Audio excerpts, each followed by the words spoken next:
Express. I've got a special guest joining me this morning, and as always, I'd love to read your messages. So we want you to be a part of the conversation. The WhatsApp number is 0809 440 981. And you can also tweet at smooth981. Now, our guest is a repeat guest. We had him a few days ago on the show. Welcome back, Kevin. Good morning. Thank you so much, Zibby. You're welcome. So Kelvin Emmanuel is the CEO of Diary Hills Ltd. And today we're talking about Nigeria's rising debt profile and the economic realities. So Kevin, let's dive straight in. And this is my first question, right? So the Senate is delaying a vote for the securitization of the Ways and Means. What is the implication of not converting these overdrafts to a government bond? So, yesterday the Senate held a session and they stalled the votes because the Ministry of Finance and CBN is here to present them with the accounts on how the monies were spent, 22.7 trillion, which was what the executive applied to be converted. And what you have today is a situation where you've seen a violation of Ways and Means. In 2007, when the Senate amended the CBN Act and created Ways and Means, you had that number progress all the way from zero to where you have it today. Yeah.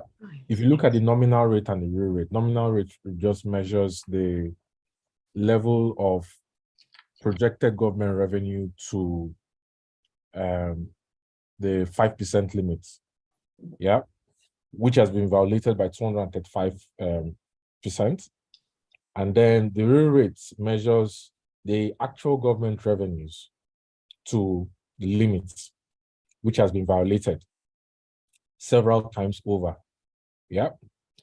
What you have today is a situation where Ways and Means has caused inflation, currency devaluation, reduce the purchasing power of Nigerians, and has also created the whole frenzy to move out of Nigeria because people can't explain how their salary that was 500,000, 1 million naira 8 years ago is what it is today.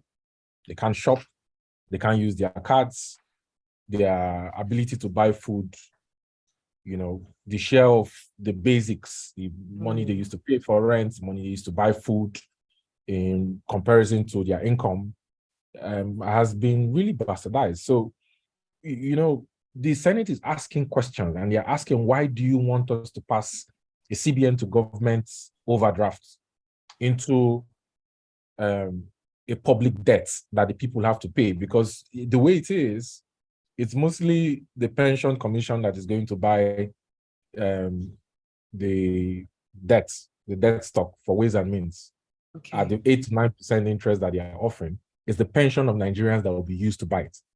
So that is how it also affects, because what you have today is you're going to have a shortfall from the fact that there's going to be a negative return on yield from the pension fund buying at the capped 8 to 9% as compared to the inflation level of 21.43% you have today.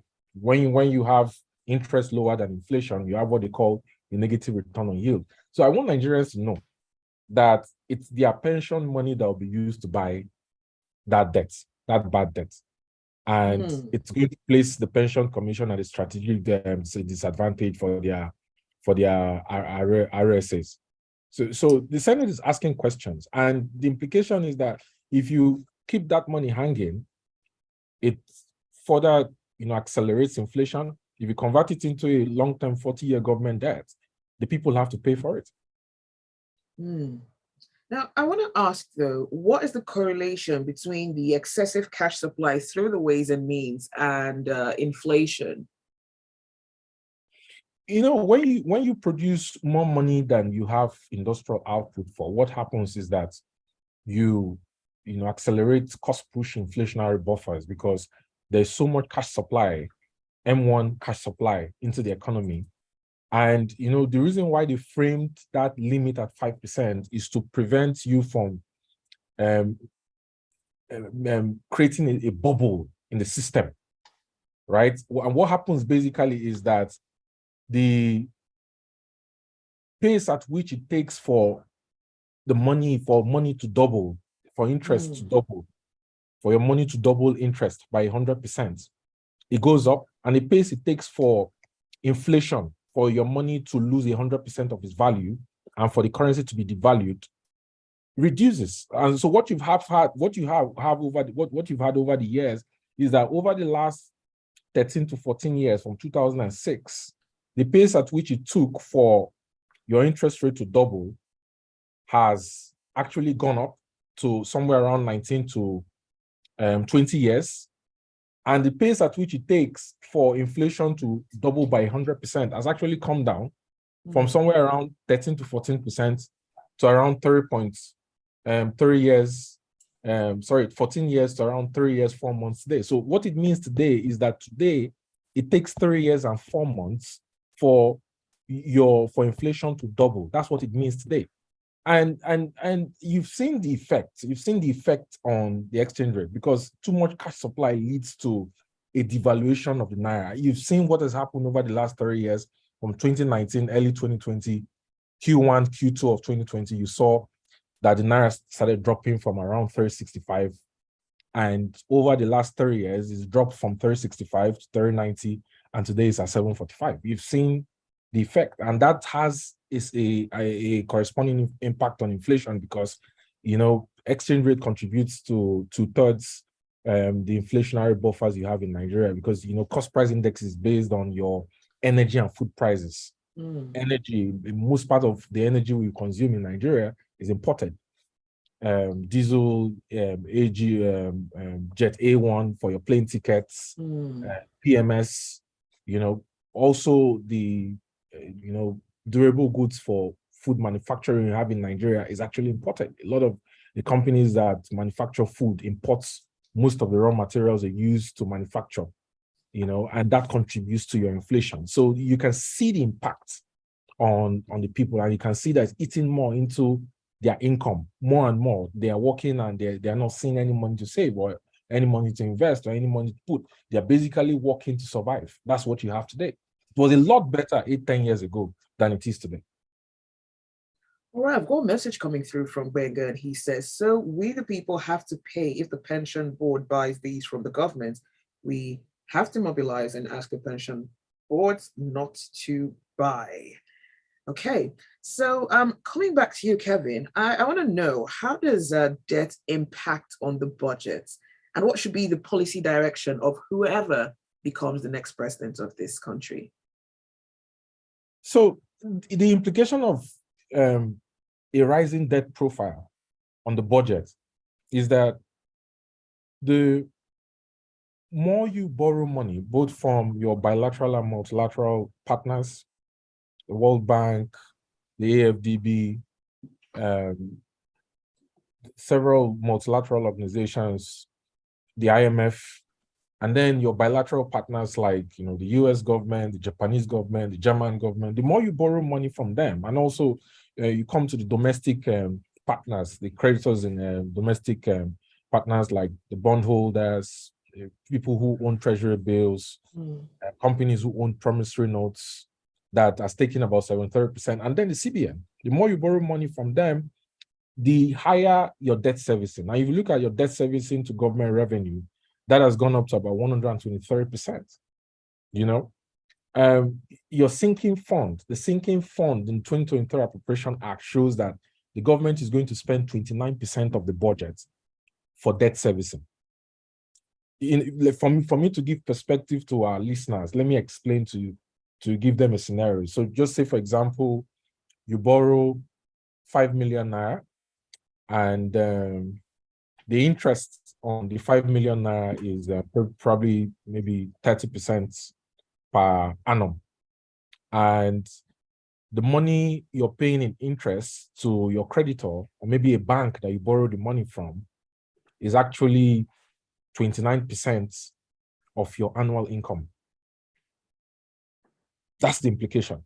That means that monies that the government has to give to education, to healthcare, to security, to different areas of the budget that requires funding is non-existent. It means that you have to cut back into services, right?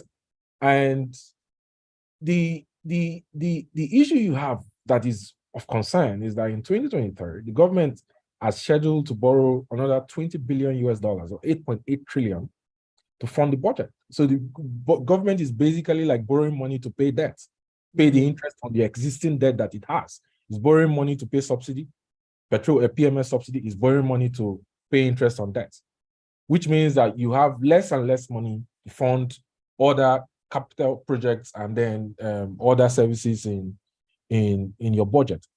The solution to the problem is raising more revenue, raising the revenue to GDP ratio, and for the government to do this, it needs to, first of all, adjust its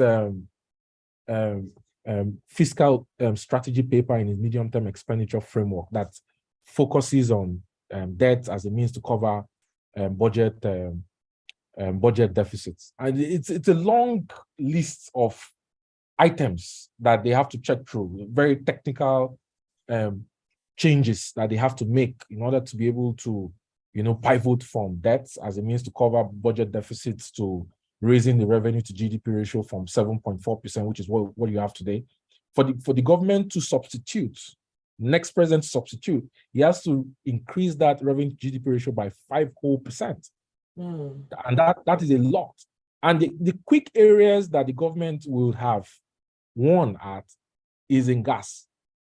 But the problem with gas is that today, as we speak, for example, with LNG, Nigeria is only utilizing 32% of the gas generated from wellheads from drilling 1.5 million barrels of crude oil on a daily basis, 32%, which means that the remaining somewhere around 66%, 67% is actually fled under the Agra of Petroleum Industry Act. I don't want to start going into technical terms. And basically, the government is flaring it because it doesn't have capacity to process the gas into either CNG or PNG or LNG or LPG.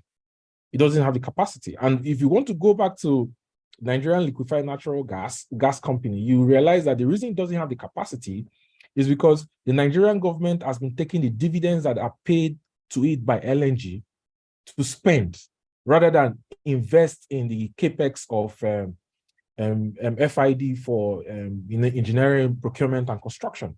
If you don't invest or retain earnings into building increased capacity, Train 7, Train 8, Train 7, for example, would have added like 8 million metric tons of LNG a year in capacity and would have produced somewhere between $3 and $4 billion for the Nigerian government in revenues. $3 to $4 billion is somewhere around probably 10% of the entire revenue that the government is expecting for 2023 budget. But it's not done that. What it's done is taking dividends and is spending dividends instead of plow the money back into building new capacity for the country. So it's a long list. It's a long list that you have to go through. But these are the realities today, and the fact that the government has failed to ramp up revenue from oil and gas means that it has to pass the bill. You go to a restaurant, you eat, and then you pass the bill that is given to you to a stranger to pay for you. It has to pass the bill to the Nigerian people to pay for it. That's the implication of what you have today. All right. Well, I have a few more questions, and I got a question from Yinka, but you did sort of answer the question before I got the chance to ask that. So that is fine. But thank you so much, Kelvin, for joining us this morning on Business Express. Thank you for having me, Zibby. And that is it for Business Express here on The Smooth Breakfast. Do stay with us. There's a lot more to come on the show. Brought to you by EnterSwitch. How do we stop?